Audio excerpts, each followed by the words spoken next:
Good morning, Howbridge! Or good afternoon, or good evening, or good night. I don't know, maybe you're watching this last thing before you go to bed. Whatever time you're watching this, hello, the Lord be with you, and also with you.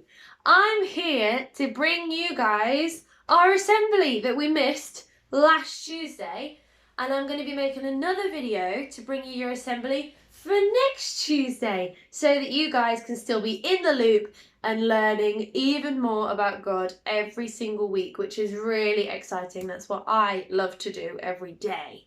So, first things first, we need our candle lit. I haven't got my lovely helpers to do it for me today, so I've pre-done it. And here we are. There's our candle. It's purple because we had a purple candle lit on Sunday evening to symbolise hope, because hope is really important right now. So we can watch this candle and remember to have hope. And the reason we light this candle, because Jesus is the light of the world. Fantastic. The light of the world, just as a reminder there. Brilliant. Now, I wonder who can remember what our theme is for this term. Begins with an F, ends in an S, rhymes with forgiveness.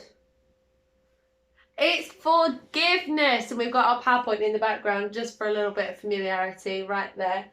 Now, on the line of forgiveness, we're going to do the activity that we did last week, which was the pepper and the soap activity. Now, I don't want you wasting loads of soap, so you only need a tiny bit for this. I'm going to let you guys have a go at it this week because not all of you had a go during the assembly. So, you're going to need a really big plate or a bowl or similar. Something along those lines. Put that right there for you. You need some water, enough to fill it, but not to overflow it. And it can be any temperature as well. So pop your water in there. There we go. Make sure you guys are doing it along with me. Pause the video if you need to so that you can go get yourself sorted. You need some pepper. Mine's in a lovely little Labrador pot. And we're putting that right in the middle.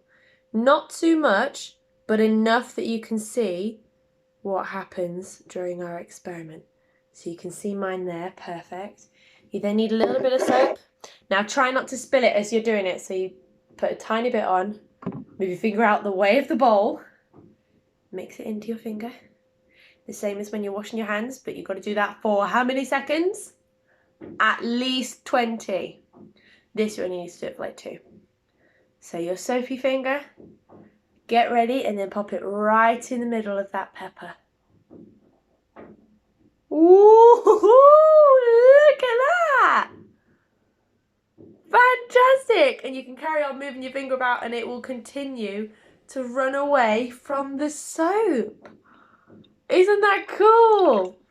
You can clean your fingers off in there if you want to as well. It's a little bit sticky.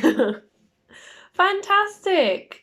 So, I don't know how many of you can remember from last time, but that there was our reminder about separating good from evil and about the power of God. So, if we're thinking we've got soap, pepper, the plate, and water, one of these things could represent God.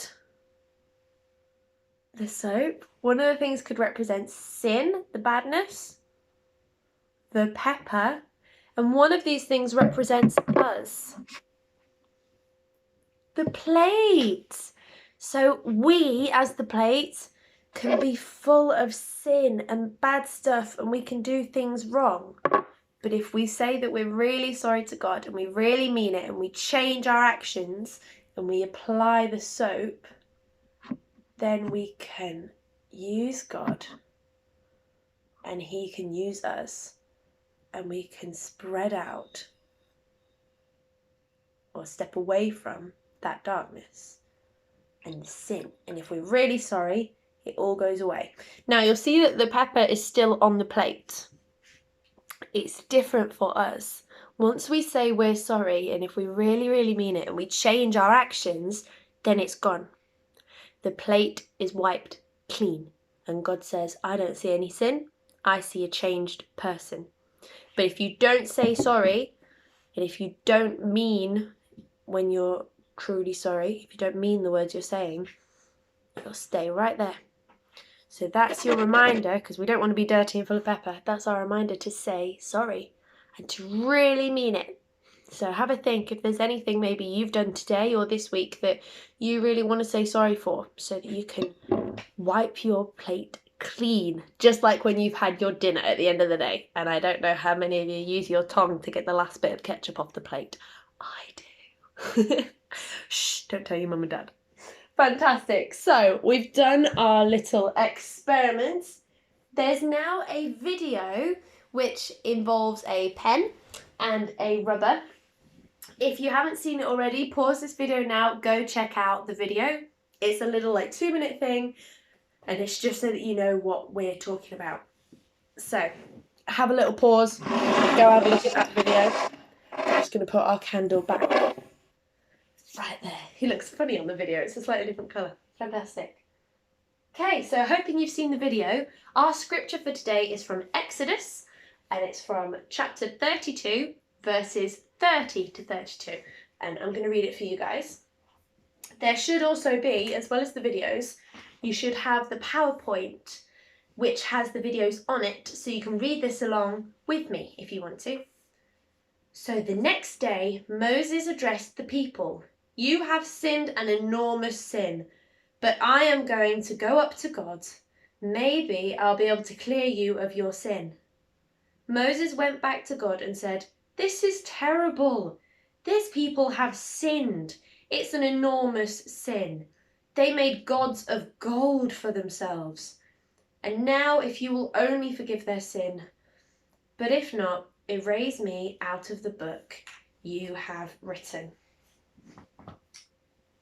So that was after Moses had received the 10 commandments from God, and he'd gone down to see his people, and they'd been doing really bad things. One of the things there was that they were making statues, idols out of gold. So you know how Christians worship Jesus? They were making statues and worshipping those statues instead, thinking that they were better than Jesus, which is not right at all. And Moses was really angry, and he said, "Why is this happening? Why are they doing this? That's not who they're meant to be worshipping." So he was really sad. And he even said, "Let me be in place of them. If you're not going to forgive them, then just take me in place and take me out of the book that you've written." Now after this, Moses got really, really angry, and he smashed some stuff. And he actually smashed the 10 commandments. So following on from this, there were new commandments that were made, and those were the ones that we live by as Christians today. And actually not just as Christians, because a lot of those 10 commandments are law as well. So they're in the everyday law. Things like not killing people. That's a pretty important law. So it's something that humans, as well as Christian humans, follow. So there you go, sort of woven in. Now I've got some points just to think about. We usually have questions at this point. I know that I can't hear you guys, but you can still think of these things and answer as you will. So God forgives us no matter how many times we mess up. No matter how many times. And in the Old Testament, people had to give sacrifices for forgiveness. They did some icky things that I as a vegetarian do not like, because they couldn't just say sorry. They weren't allowed to speak to God before Jesus came and died. And Jesus is our sacrifice. Now all we have to do is to say sorry, to truly mean it, and to change our actions and to live by our sorry. So if we're sorry for hitting our brother, don't go and hit your sister. You don't hit anyone ever again. And that's changing your actions. Never hit anyone anyway, it's not a nice thing to do. So during that video, that rubber in that video, that's Jesus. He rubs away all of our sins when we say that we are really sorry. Just like how the soap got rid of all of the pepper and sent it all scattering to the edge of the plate. That's what Jesus does for us when we say sorry. He gets rid of our sin. Can you remember how many times we should forgive others? I'll give you a clue. From the passage, there's a 7 in there somewhere. 70 times 7. It's a really big number, but basically a lot.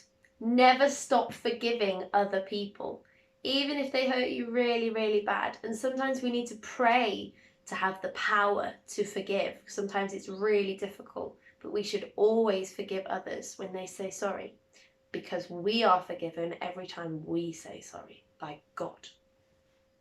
God will never leave you, even if you think you're a really, really bad person.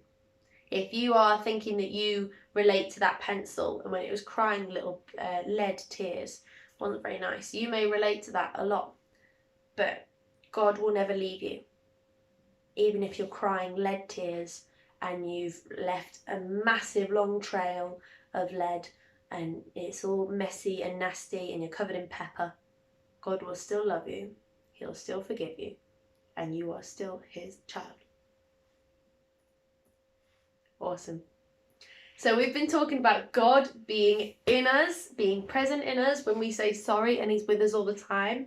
We've got a song now that is called Alive, and it's talking about God being alive in you. One of the reasons I wear this cross, I've got some in my ears as well today, is to remind me that God is with me always. And if I forget and I get a bit bored and I start twiddling, I go, oh, it's a cross because Jesus died for me. And he's with me always, and I can talk to him whenever I want, when it's safe. You can't really close your eyes and pray while you're driving, but you can pray out loud with your eyes open while you're driving, which I do a lot. Sometimes when I'm on the way to talk to you guys as well, so that God will speak through me and to give me the right words to say to you guys. So have a little sing of that song. There is a little dance as well that you'll be able to find on YouTube to have a go at as well if you want to. Hope you enjoyed today. I'll see you next week for your next assembly. And we've said the Lord be with you. At the end of the assembly, we say, go in peace to love and serve the Lord. In the name of Christ. Amen. Thanks for watching, guys. I'll see you next week. Bye.